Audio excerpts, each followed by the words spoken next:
Welcome, in this video we are going to learn starting up Armitage. I'll be using Armitage on Linux as it is by default installed on it.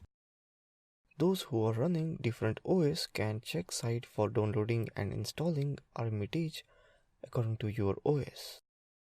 The very first screen you will see will look like this, which is the part to start up Armitage. Let's click on Armitage. Once you click the connect option, you'll be greeted with this second window. Armitage is asking to connect itself with the Metasploit RPC server, which is not running as of now. Next, it will ask for connect to the default address, which will be 127.0.0.1 on the default port number 5553. Click on S. After the connection is established, the main Armitage window will come up.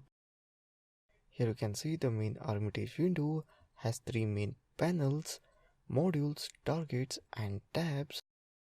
We can click on the individual panels to resize them according to our needs. The different machines which we can see in the target panel are there because my old session are open here, but otherwise it will be blank. The module browser gives us the option to launch Metasploit auxiliary modules, throw an exploit, generate a payload, and run a post-exploitation module. By clicking on the individual modules, we can see the tree to launch desired module. Double-click a module to open a module launch dialog. Here you can see that target host. Click on View tab, reporting activity logs. Here you can see that console and Cortana log files. Using this Armitage graphical user interface tool, you can use it easily. It is user-friendly tool. So that's it in this video on starting up Armitage.